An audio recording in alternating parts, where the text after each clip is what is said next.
Kaya kami ay lumabas na naman at kumain dito sa labas sa ihiyan at ang aming bebehan ay tuwang-tuwa.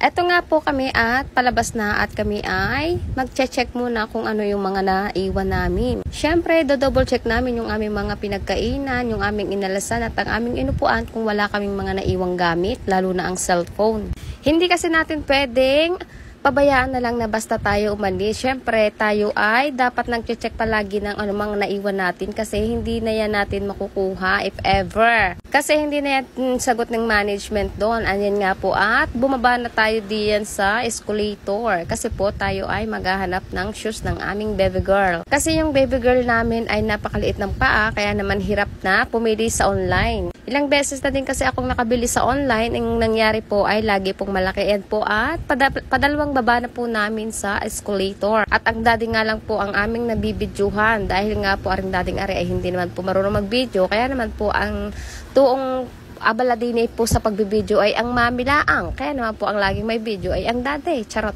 Dahil nga po hindi namin naubos ang kikahin nga po at bitbit ng daddy. Siyempre ang aming bebe ay bitbit ko naman.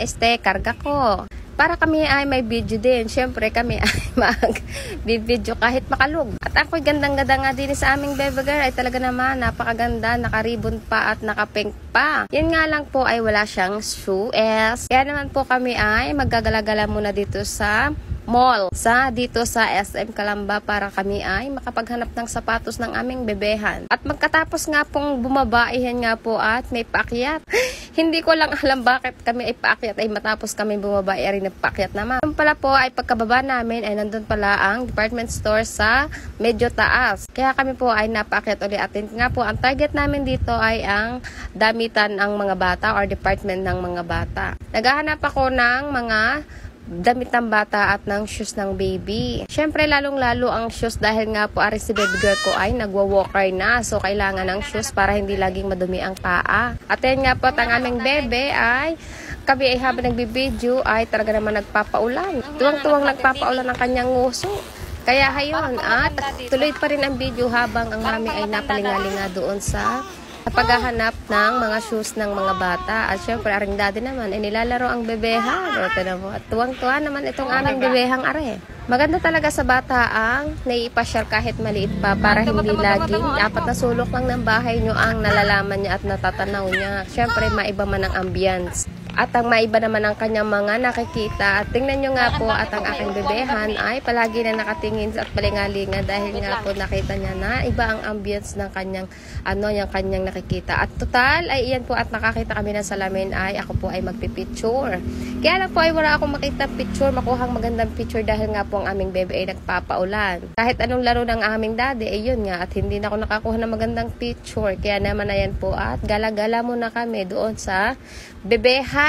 Medyo malayo nga po aring bebehang ari kaya naman po kami palakad-lakad po at nakita na namin dito. Ito pumasok na kami at diretso kami sa may shoes. Akong mahal nga lang dito talaga ng mga damit ng bata. Doble sa online. Kung kayo ay order sa Shopee or sa TikTok ay mura lang. Yun nga lang ay hindi nyo sure ang size. Kaya naman nagpunta kami dito sa sapatosan ng baby. Nagtry ako ng shoes na pamwalk-walk ng aking baby girl. Ayun nga lang po ay talaga namang doble ang price. Akalain nyo 600 yung ganyang kasimpleng design ay 600 na agad. Samantalang sa online ay 150 laang. Pero ganyan din ang itsura. Ako yung nakarami na ng order sa online ay talaga namang lagi ng luag. Maigi at luag at hindi sikip. Para maiisuot pa rin pag medyo lumalaki na ng kaunti. Ayun nga, ang aming bebehan ay hindi siya magpasapatos at nakayuko ang kanyang paa at inuunat nga ng aming ate doon na nagtitinda na naka-assign dito sa shoes at medyo gusto pang ang gabutan ng aming bebehan. Hindi magkasya itong red na to kasi nga po ay magpasapatos ng aming bebe. Nakita ko medyo malaki pa kaya naman pinasukat ko yung itim. Kasi ang baby ko po ay, alam niyo yung batang ayaw may sapatos, lagi nang inaalis ang kabaak. At ayaw nga magpasapatos, kaya naman rin bebehang aray naggagabot na ng ate. Hayan at aming tinaray na tong itim na to at medyo okay na to sa aming bebehan.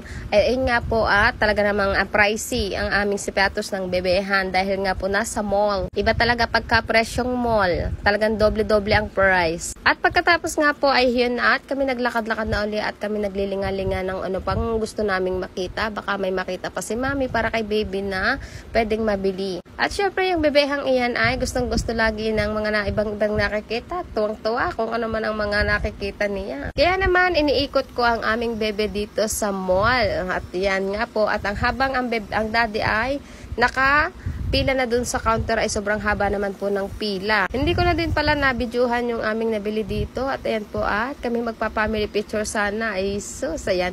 Gusto ko sanang kuhanan ito ng picture. Kaya lamang po ang aming bebehan ay palagi nakatalikod. Dati nung bata pa si Ineng, nung maliit na maliit pa ay ang handa nito lagi pag magbe-birthday ay kainan. Ngayon naman po ay gala kasi nga po nakaka-appreciate na siya ng lugar. Kaya naman po mas okay na ginagalan namin siya ngayong magbe-birthday palagi. Yun lang, bye-bye. God bless. Salamat.